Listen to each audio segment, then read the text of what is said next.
Ipapakita ko po sa inyo ang tatlong klase na madalas ginagamit sa mga piggery farm, lalo na yung sow to piglet production na piggery.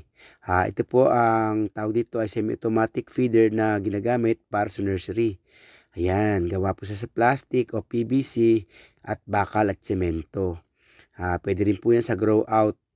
Okay, ito naman yung pang fattener, pwede rin siya. Pero dito sa amin, ang gamit niyan ay para sa mga bagong dating na dumalaga o gilts. Pinagsasama po namin sa isang building o sa isang sama-samang kulungan ang mga bagong dating for 30 days. Kaya pinapakain namin sila ng sabay-sabay din eh.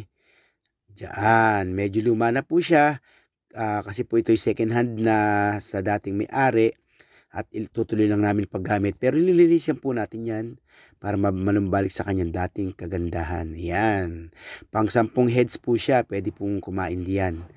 Ayan. Gawa din siya sa bakal at simento.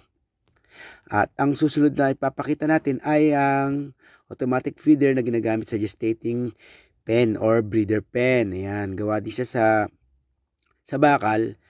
May takip siya sa ilalim at sa ibabaw. Yung sa ilalim kasi dun lalabas yung feeds. Yan, sabay-sabay po yung pakain sila para hindi po nai-stress ang ating mga alaga. Okay? Gawa rin po siya sa bakal at PVC. Yun lang po. Salamat.